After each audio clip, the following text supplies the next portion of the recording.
There are rumors that Ukraine raided 1,800 kilometers deep into Russian territory.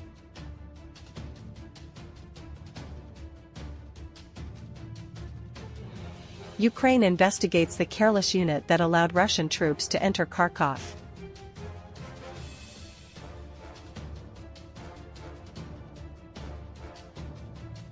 Switzerland allowed Ukraine to use military aid to attack Russian territory.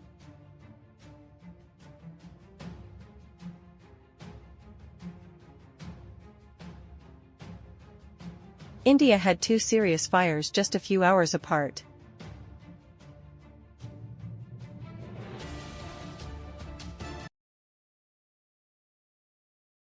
There are rumors that Ukraine raided 1,800 kilometers deep into Russian territory. Ukrainian media said that a UAV in this country appeared to have attacked a radar system 1,800 kilometers deep in Russian territory, the farthest level ever. Ukrainska Pravda cited a source in the Defense Intelligence Agency of Ukraine, DIU, as saying that a UAV of this unit is believed to have attacked the Voronezh M long-range target detection radar station located in the city of Orsk in Russia's Orenburg province. On May 26, the source said that Ukraine's UAV flew more than 1,800 kilometers to Moscow's target, setting a new record for the attack range of suicide drones. Meanwhile, Russian media reported that a UAV crashed near Orsk and that the target of the UAV could be a military facility. The damage caused in the raid is unknown at this time. Russia has not commented on the above information. According to Ukrainska Pravda, the farthest Russian target attacked by Ukrainian drones was a facility in the city of Salavat in the Russian Republic of Bashkortostan, more than 1,600 kilometers from the Ukrainian border. Currently, Ukraine relies on UAV raids to affect Russia's financial resources, attack military targets, and oil and gas infrastructure to increase pressure on the Russian economy.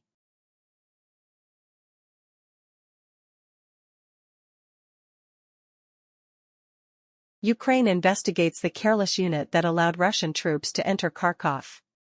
Ukrainian officials are investigating units suspected of being careless when defending Kharkov and allowing Russia to control many residential areas in the province during the campaign since mid-May.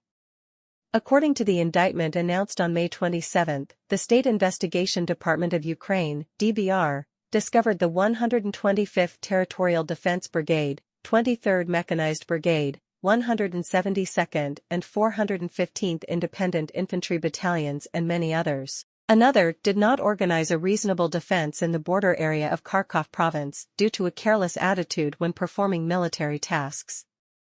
The DBR said Ukrainian units responsible for defense lost positions, military equipment and lost soldiers' lives during Russian offensives in the Kharkov campaign that began on May 10. In addition, Ukrainian soldiers also abandoned many defensive positions in Kharkov province.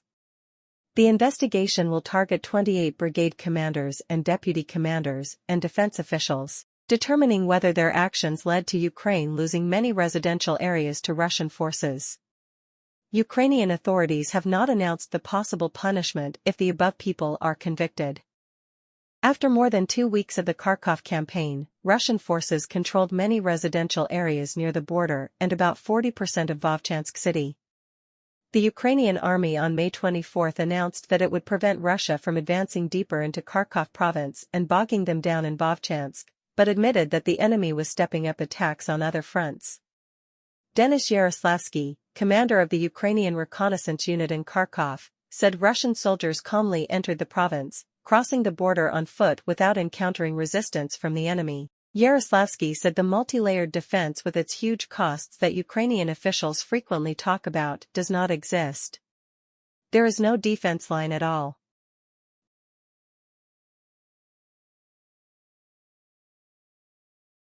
Switzerland allowed Ukraine to use military aid to attack Russian territory.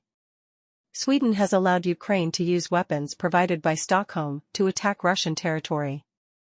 In an interview with Hallandsposten newspaper, Swedish Defense Minister Pål Jonson said the country agreed to let Ukraine use weapons donated by Stockholm to attack Russian territory.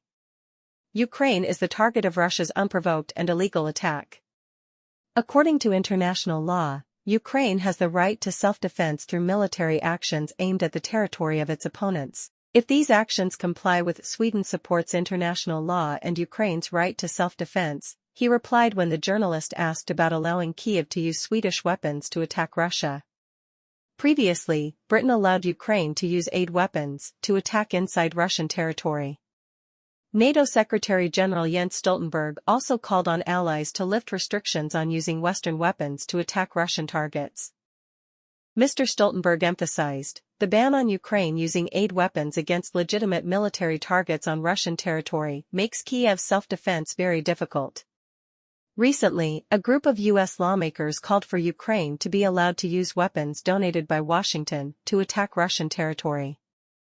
Lawmakers say that Ukraine cannot effectively defend itself due to the cautious policy of U.S. President Joe Biden's administration.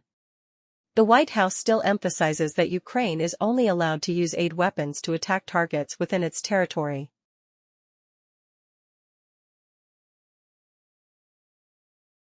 India had two serious fires just a few hours apart. India had two serious fires, just a few hours apart, killing 34 people, including infants. Authorities found the person responsible and arrested the suspect. But analysts say these shocking incidents partly reveal a safety gap in India. 7 newborns died after a children's hospital in New Delhi was engulfed in flames on the evening of May 25. A few hours earlier, in the western Indian city of Rajkot, an amusement park for people to enjoy turned into hell. Many families went to the TRP Game Zone amusement park in Rajkot, Gujarat state, to enjoy discounts on games to celebrate the start of summer vacation. However, a fire broke out, causing a tragedy that killed 27 people, many of whom were children. Police said the owner of the children's hospital has absconded and legal action is being taken against the individual. Meanwhile, the Chief Minister of Gujarat State, Mr. Bhupendra Patel, confirmed that he had opened an investigation into the incident. Local media further reported that police arrested 2 people. Gujarat is the home state of Indian Prime Minister Narendra Modi. In a post on social media platform X, the Indian leader said he was extremely saddened by the fire and shared that local authorities were working to support those affected.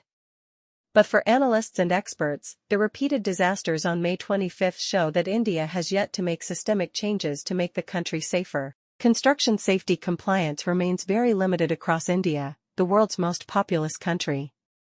The fire department has long lacked fire stations, personnel and equipment. After disasters that caused many casualties, authorities found weaknesses, but took little action.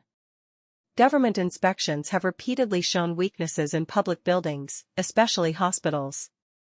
A 2023 study of hospitals across India found that half were not legally compliant with safety measures. Public and private hospitals are at the same weak level. Although numbers have dropped over the past decade, there are still more than 20 fire-related deaths every day in India, according to government statistics.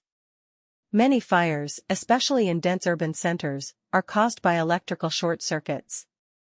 This is an alarming scenario, as India faces many intense heat waves that put pressure on power grids. Former Director of New Delhi Fire Department, Mr. R.C. Sharma, commented that the big problem is that fire prevention regulations are not enforced. Another problem is that fire response resources cannot keep up with the rapid and frequent urbanization. Mr. Sharma is concerned, we are in a bad situation. In other countries, there are fire hydrants and everything everywhere. But in India, we don't even have running water 24/7, so we don't think about firefighting water being available all the time.